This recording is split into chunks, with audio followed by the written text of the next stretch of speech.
So, okay, I just want to introduce you guys. This is Mary, and this is Lizzie. Hi. Hi. Thanks for calling in tonight. So, Lizzie, I was just talking, I shared what self-injury was, and I talked about cutting and what it was. And, I mean, I guess we could just jump right into it and say thank you so much for coming in and being so vulnerable and so available to people listening. I think a lot of people think if they're unschooling their children or living a peaceful parenting dynamic that their kids are totally immune from something like this ever happening. Mary, did you ever think that Lizzie would go through or any of your kids would go through something like this? Well, that's a hard question. Lizzie has her own background with exposure to public school, etc., that led her down the road of depression. So I can't say that I ever foresaw my cutting, but I can say that I have expected self-destructive behaviors, but I didn't know what they would be. Now, do you think that Lizzie's experience with school early on had anything to do with any issues she's dealing with now? Definitely. Really? From the source. Yeah. Well, Lizzie, can you explain? I'm sorry, sweet. Can you explain why?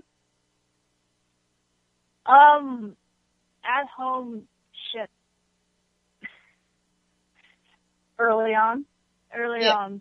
Yeah. There was divorce. There was, how much you want me to explain? Domestic violence. Yeah, before, when she was very young. She was exposed to domestic violence. She was exposed to verbal abuse, other types of abuse. And even though I had left that situation when she was 2, she has what's known as pre-verbal memory. Wow. So she remembers things even before she could speak. So that has definitely attributed to it, I think, compounded by public school and the experiences that she has. Wow, yeah, that's a really good point to bring up, actually, because not everybody that's come to this life is without having difficulty. I mean, even people who are living in a partnership parenting dynamic, some people are going through divorce, sometimes there is violence in the home, things happen. It doesn't guarantee that everything from the past was all perfect. So, wow. So, you dealt with, so that kind of goes to show though, Mary, that, what did you say it was? Pre-verbal memory? Yes. If people Google that, well, they could read more about it, but it goes to show how important those years are. Isn't it like the first year or 2 of life, and that kids are deeply affected? Yes. Definitely. Okay. Well, Lizzie, I thank you again so much for sharing. I mean, so you had a really difficult childhood early on, it sounds like, and witnessing your mother go through challenges too. When were you guys kind of out of the weeds with all of that? Like, when did things start getting better? How old were you? Never. No, that's not true. She was 2 when we left, and I was a single parent for 7 years. That sucked. I agree. That did suck. And then I married her stepdad 7.5 years ago. And you guys are still together? So, yes. So Lizzie, so what you're dealing with now, I mean, so you were unschooled. When did you start unschooling? I mean, I know you're in a Sudbury school now, but 3 or 4 years ago. Great. And then you're going to what? It's not really a Sudbury school. It's like a free school though, right? Yeah, it's like a free learning kind of thing. You go and they offer classes and mentors. So what are you dealing with inside now? Right. Like emotionally? Yeah, so tell me, so you cut.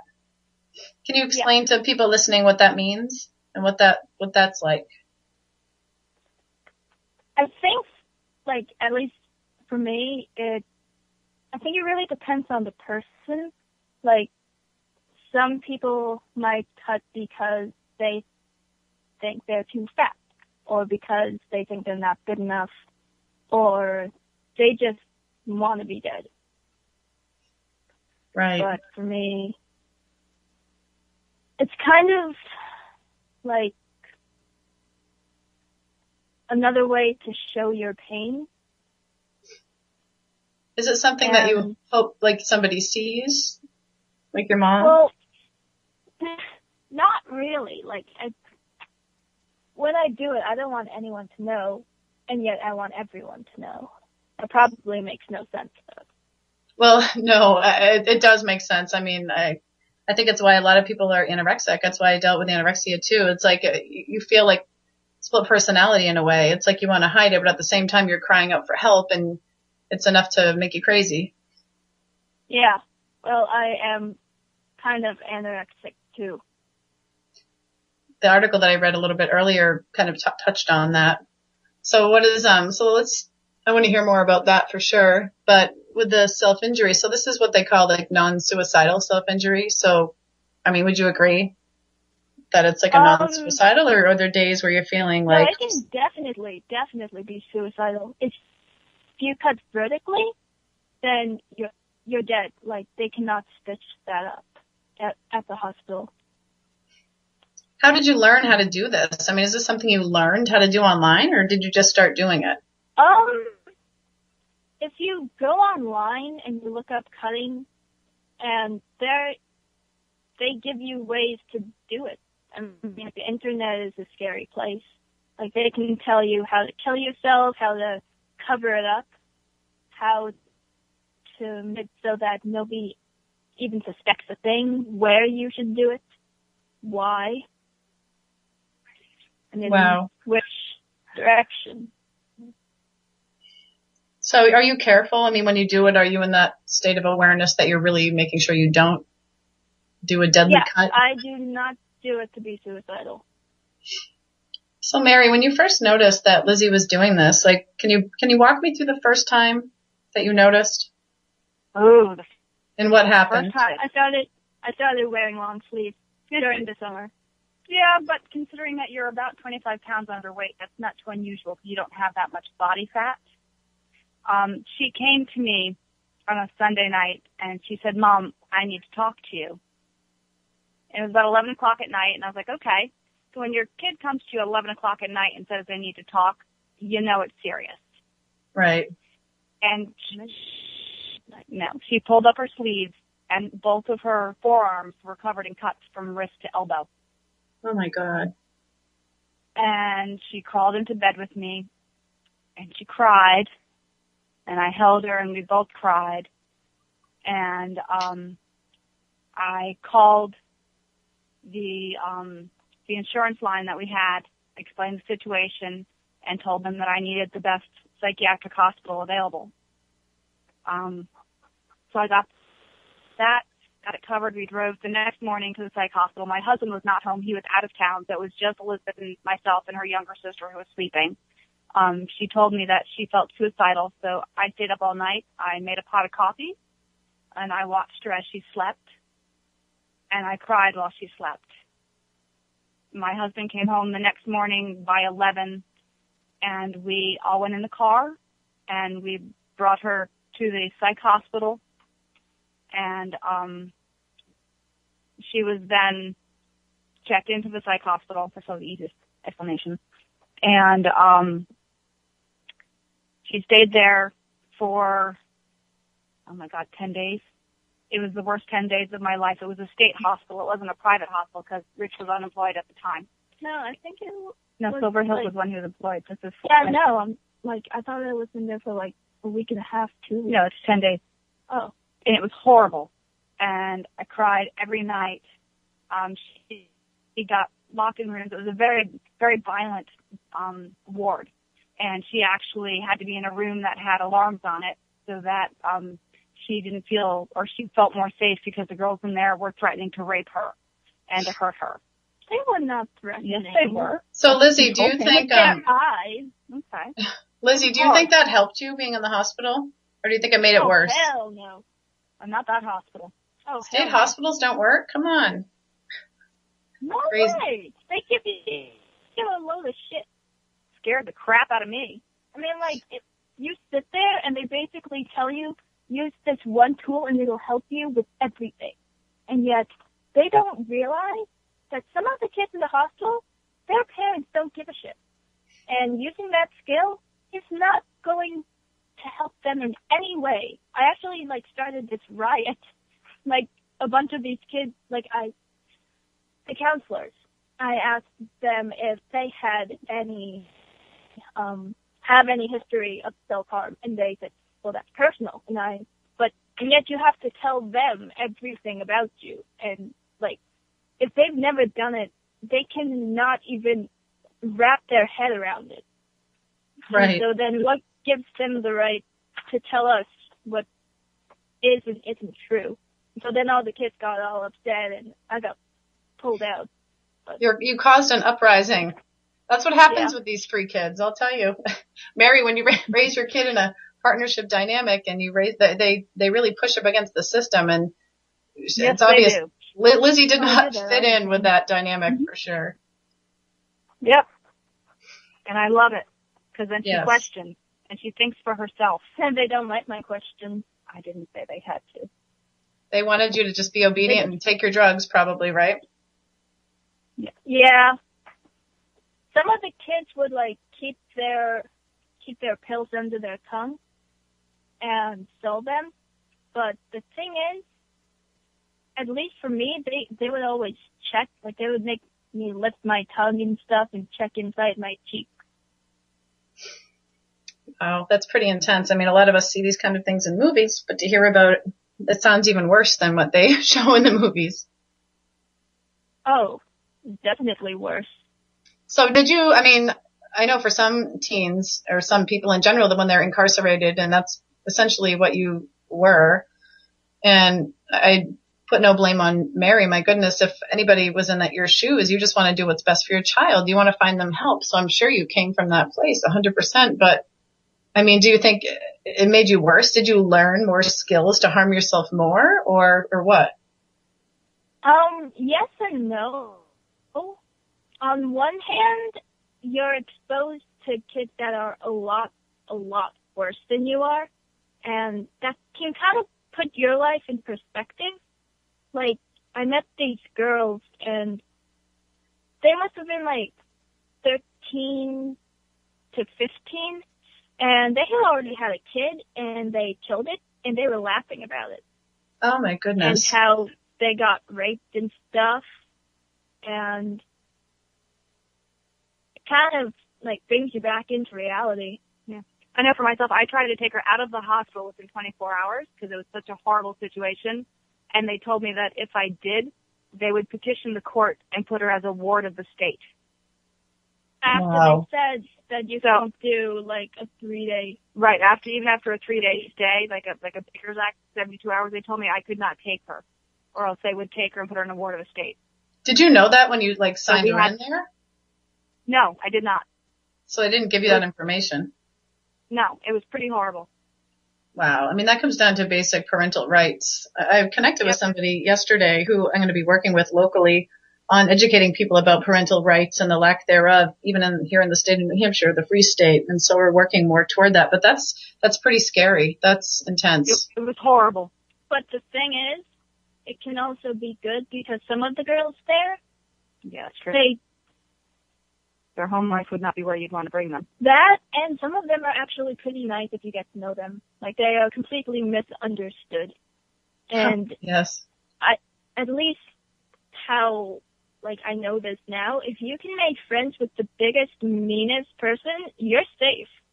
Like, this big old fat black woman, like, I apologized to her for, like, freaking out and not letting me go home. My stay was fine. Like, she was at my back.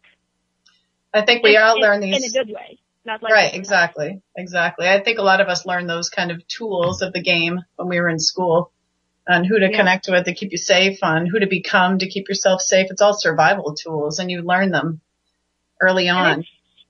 It was good, like my last stay in the psych ward, because one of my old friends got checked in. And that was really interesting to see her there. And we passed on the stairwell and we just kind of looked at each other like, what the hell are you doing here? And so at least I had someone that I knew there. Like, I had drawn her some art and given it to her. And we've been pretty close since then. And I met a good friend called, her name's Molly. And I met her in the first mental hospital I went to. We were puzzle buddies. Like, we did a bunch of puzzles together. So I have some friends that I met in mental hospitals, but you know. But the first one is also the same one that Catherine Zeta-Jones goes to. So it's very high end. It's like a country club. Right. Well, the difference of having insurance.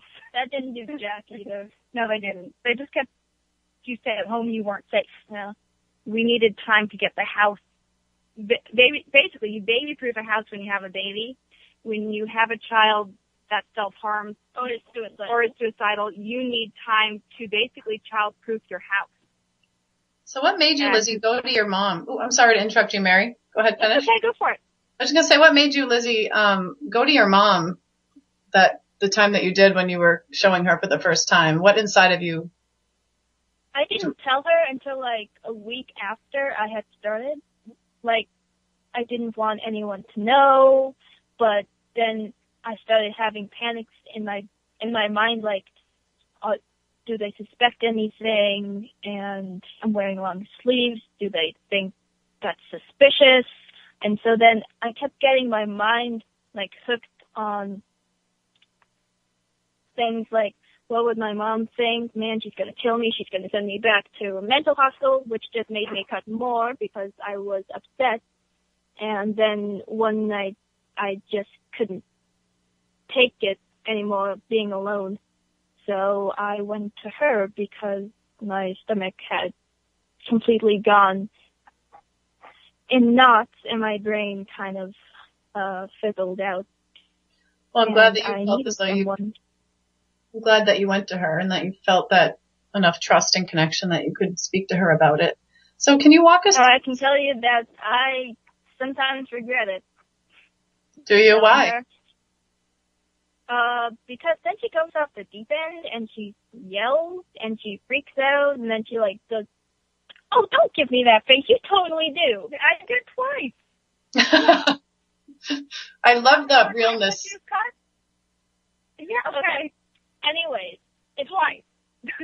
Well, what mother, honestly, like anybody listening, honestly, if you're a mother and you can put yourself in Mary's shoes, I mean, what mother wouldn't kind of lose it and panic themselves? They see something like this. So it's totally understandable. I mean, there's only so much peaceful heart space you can come from if you see your child like that. I mean, it's like this fight or flight response, I'm sure, that kicks in. Well, first comes the love and the support and the caring and the holy shit. Then comes the, I can't believe you just talked to me after I've been keeping it all together and you ask if I'm okay. Don't ask me if I'm okay after you've shown me that you've been cutting. Because I just gave you all the support I had. And you just, like, shoved it up your ass. Yeah, pretty much so. And, yeah, I went ballistic after that. Am I okay? No, I'm really not okay. This child who's in utero is hurting herself. And it's hurting the family, and it's hurting herself, and it's hurting me. And then comes the F-bomb. Yeah. And I just lose it.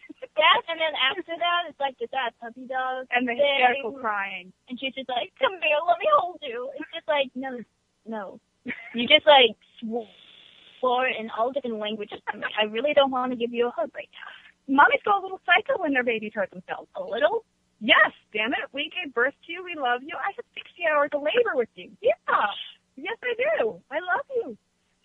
Wow. I mean, I'm kind of feel teary listening to because I can't even imagine what that would be like to go through. And I so can relate to both of your responses. I mean, we can have the ideal of how we'd handle something like this, but the truth is your instinct and you get primitive when it comes down to your babies being hurt, even if it's themselves that are hurting, so you probably respond the same way you would to anybody hurting somebody, hurting your baby. So it must be such a confusing thing to go through. Lizzie, can I ask you? Oh, I'm sorry. Go ahead. No, I said you can't remove them from themselves. Exactly. Well, that's the hardest part. It sounds it, definitely. So, Lizzie, can you just tell me a little bit, like, the physical side of it? And so what happens in your mind when you're deciding to, like, what's building within you before you decide to go get a knife and cut yourself? And then can you walk us through the physical experience of it, actually cutting, and the emotions and the physical sensations and everything that goes along with it to help people understand? Yeah, I can totally do that, but I don't use knives. Okay. Razor blade? Nope. Pencil sharpener. They make it so easy. Like, you buy a pencil sharpener, like, out of a kit or just out of, like, an art store. You can just, like, unscrew that little blade. They make it so easy. Wow. I never knew that. I mean, do you care about it, like, cleaning it or disinfecting it? Like, how far do you go into the process of, like, keeping yourself safe? I mean, you can get infected. I mean, do you even care about that, or do you just do it and... When you get to the point where, like, you're in so much pain, like you don't feel anything inside of you, you could care less if it's covered in rust. Right. I can understand that. So walk us through, like, when you're deciding. Is it a really challenging decision when you're sitting there? Like, what are you deciding? No way. No? It's not difficult at all. Like, one would think, like, before, you would think, like, how is this going to affect my family? How is it going to affect me? How is it going to affect my friends? My mind goes blank. And I don't think of anything else but dragging that little thing across my skin and seeing blood. So do you bleed every time, obviously? Not every time. Like, sometimes I'll just scratch, which doesn't do anything. How does it relieve your pain, though? How does it relieve pain inside of you? Can you think of any analogies? It kind of shows the pain that, like, goes on in your head. And, like, in that song, Iris, there's a line in there that says, you bleed just to know you're alive. Like, you can feel so dead inside, and knowing that you're bleeding, that your heart is still beating, kind of proves that you're alive and that you have something to do. You just don't know what it is. Are you in a state of regret after you do it? Or are you just relieved? Massively. Just relieve your pain? It's definitely both. Like, afterwards, I look at it and oh man, that sounds crazy, but I smile. I love it. That's a coping mechanism. That's like a coping mechanism. I remember being abused by my stepfather's girlfriend for a short period, and she would hit me with a belt and I would smile. Like, it was such a way to cope with it. So I can relate so much to that. It's not a smile of joy, though. It's a smile of coping. Yeah, it's kind of just like I like the way it looks and how it feels, but afterwards, like, after you can clean them and after they sting and you look down, and for me, I cut and I think, shit, how can I hide this? And so then you can try all you want. Like, you can wear bracelets over it or put makeup on it, wear long sleeves. But eventually someone will find out, whether you want them to or not. And they will kick you in the ass. If they love you enough. Now, Lizzie, I know it's not something you've probably thought about, or maybe you have, but someday you may have a little 5-year-old girl that looks at your arms and say, Mommy, what happened? Oh, I have an answer for that. What would you say? I actually used this once, like, at a playground. A random little kid came up, and my arms were outstretched looking at my phone, and the kid just asked, like, what happened to your arms? Because they, like, have scars. But they're not like white scars. They're like a deep brown, and it's ugly. But I told him I was in a fight, and he asked with who, and I said myself. And he asked if I won, and I said if I didn't win, then I wouldn't be here. But there's a war going on in my head, but I've lost the battle, but I can still win the war. I think a lot of people, even today, can relate to that with our lives. You know, I think a lot of parents that are paving new ways with their kids, and we're forging through this new lifestyle. I mean, a lot of us came through to this side from pain in our childhood and our teen years, both from our culture, from the authoritarian paradigm, from abuses and injustices that kind of bring up these little battles for us even today. I mean, I'm 40, and little battles come up for me. Things are triggered, unresolved issues, and it's something that we all deal with. You gave me an analogy when we were on the phone the other day before this pre-interview discussion about a basketball court. Would you please share that? I thought that was fascinating, what you said about that. Would you mind sharing that with the listeners? Sure. Like when you're in the middle of a basketball court and like you have all these basketballs just hitting the ground and bouncing everywhere around you, and you kind of get all tensed up and you're just waiting for a basketball to hit you. And then when it does, you're kind of relieved in a way, kind of like it justified your fear and it like happened. So then you calm down a little bit. And for me, what's cutting, it's kind of like being that person in the middle of a basketball court thing with all the basketballs going, and you have so much going on, and then you feel that pain, and it's kind of a relief. I think a lot of abused it's kids. Like that shock. Yeah, totally. I think a lot of abused kids. I've interviewed and spoken to a lot of, working with a lot of teens and young children talking about abuse and coping with abuse and the build up before a parent explodes, for example, using this as with the parent analogy, before a parent explodes, oh, it's so intense when or a father with a wife, for example. I mean, once they finally do unleash it and you go through that whole process of just the build up, the pain, the release, and then the after, oh, it's such a relief once they finally do what they need to do to you and you move on. And it sounds similar, but you're instead of like an abusive spouse or parent, it's yourself. That's what it sounds like. So you're still cutting now, Lizzie, right? I have not cut in 11 days. And how are you celebrating that, Mary? Like, is it something, I mean, does your mom drive you crazy, like checking on you all the time? Like, how have you guys navigated all that?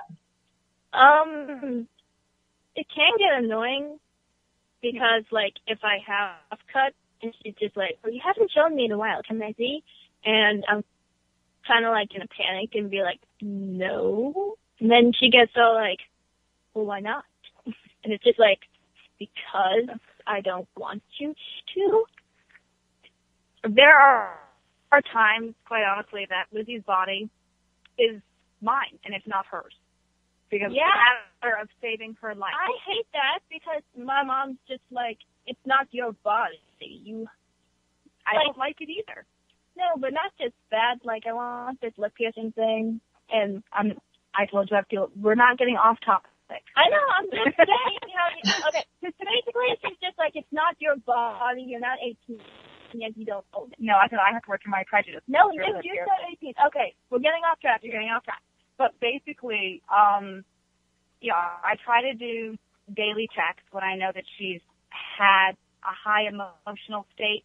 I was contacted by a friend of hers 11 days ago, that Lizzie had started cutting again because she posted it on Instagram. And then she sent me the pictures and the video of Lizzie flushing the razor blade. It's not a razor blade. Okay, and well, what do you call it? It's just a blade. Okay, a blade. Understand that I've had all the sharps in my house locked up and safed on my kitchen counters for 6 months. So she had to go looking for this, find it, bring it home, hide it, and use it. Oh, I didn't go out looking. It was there.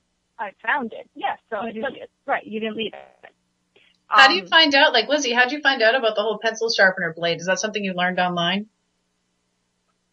Yes and no. Like, I kind of learned it in my first mental hospital stay.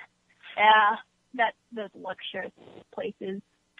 And then I looked more into it, and I actually, did a bunch of research on it a year before I actually started to cut. I noticed that she had become obsessed on hers. At that time, she was using Facebook more than Tumblr and Instagram. And she posted for probably about 6 months, she'd posted a lot of items on her page about cutting, whether it was poems or pictures or articles. She really became obsessed with it. So I think when she finally did cut, I can't say that it was a shock, but at the same time, it was just disbelief. No parent wants to believe that their child's going to hurt themselves. But at the same time, I was just waiting for the avalanche to hit, and it did. At this point, it's more on a trust basis. She has an Instagram account that I don't have access to. I choose not to have access to. I want to be able to trust her. I believe you have a Tumblr account. Oh, yeah. I don't have access to. I believe, quite honestly, that I have to trust her. And the hardest part of it all, and I think it's hard for Liz, is I've come to accept the fact that I have a child with an addiction. And that addiction may kill her someday by accident. And I have to let that go and trust that when she needs help, she will find me, and that when I'm frightened, she will respect that I need to look at her body to make sure she's safe. And I know that if someday it goes awry by accident, then her soul will be set free, and I will miss her terribly, and it will destroy her sister and myself and her stepdad and everyone else who loves her. But I can't stop her. All I can do is love her unconditionally and pray to God that's enough. Because I have nothing else I can do. I cannot remove her from herself. Only she can do that. I think a lot of people listening who might have young kids and they haven't hit the teen years yet can't even imagine that level of acceptance that you've had to get to with actually thinking about, what if I lost her? How would I process this? I mean, that's, for you to even have to think about that must be really challenging. It's very, very hard. It's a lot of nights of crying and a lot of unconditional love to say to her, whatever you choose, I won't support it, but I will still love you. Now, Lizzie, do you find that, like, when your mom's like that, when she's kind of controlling and not trusting you, that it causes more anxiety and would make you more apt to hurt yourself more? Do you think if she let go and totally trusted you, like, what if she never checked again? Do you think that would be better for you emotionally? Oh, she has never trusted me. Like that second time I came to her about my cutting, like she didn't send me away. No, I haven't sent you. But she straight on said that you have to earn your trust back because you have lost it completely. Yeah. And I had to like get dressed in front of her and take showers, and she would have to be in the room and hand me my razor to shave, and then I would have to hand it back. And it's honestly not worth it. So I should just. Are you resentful toward your mom for that, or do you understand? Like, how do you feel? Both. I can resent against it because I really want to. Like today, I really, really, really wanted to. So badly. Why? Why did you want to cut yourself today? Just a bunch of shitty memories. Like, this stupid song someone dedicated it to me, and it came on the radio multiple times, and I was sitting in the car with some friends, and I started crying. And then we got to our destination, and I just kind of sat there thinking and trying to get my mind off of it and just kind of trying to ignore it.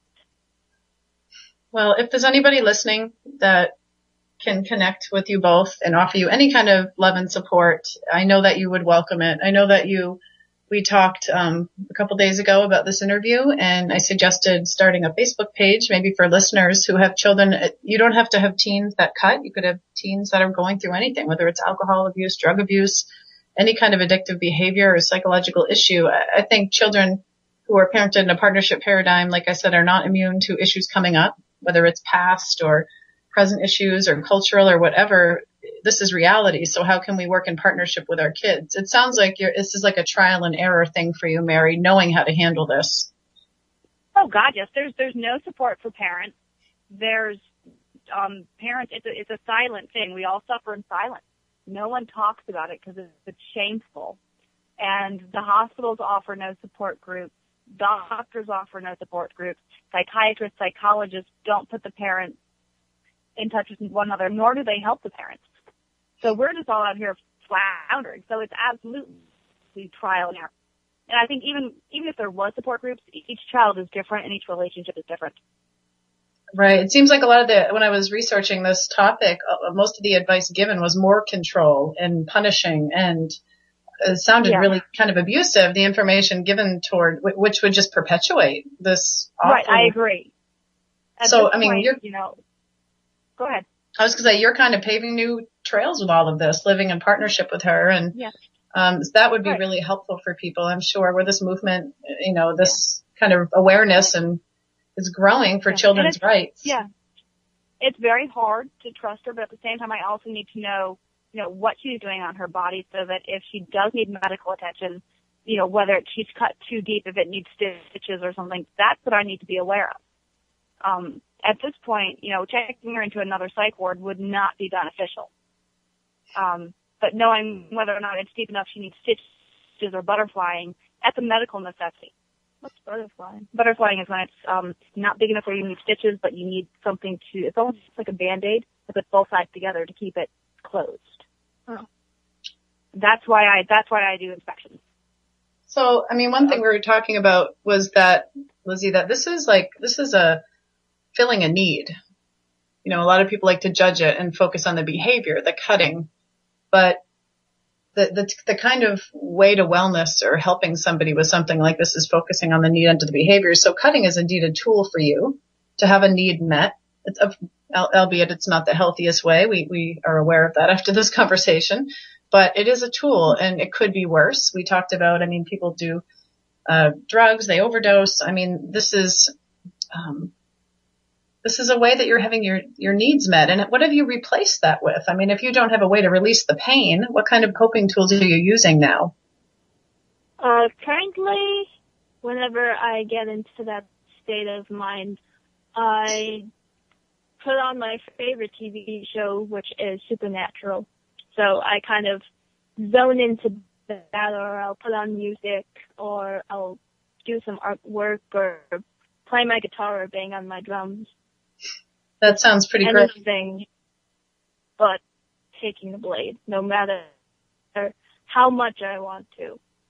Well, Lizzie, I thank you so much for coming on. And I know that you told me your intention for doing this was to help other teens. And that is so commendable. I'm so impressed with you being so real and honest and vulnerable. It couldn't have been easy to put yourself out there like this and be seen. And I hope if any teens are listening or parents of teens that they connect with you, because ever since I met you, there was something so special about you. You're such an inspiration. And I want you to know that it's people that go through rough times that go on to change the world. So whatever the future holds for you, I know you're meant for greatness. Aw, thank you. Can I say something? Yes, please go ahead. Never start cutting. Ever. You will die and you will regret it. I might be exaggerating a little bit. I think the regretting part is correct. Yeah. Just don't ever start. If anybody wants to know Lizzie's Facebook group, what is the Facebook group really quick? The Cutting Edge Support. Okay, the Cutting Edge Support. Type that into Facebook or message me and I'll get you connected with that. So thank you both so much for helping us tonight.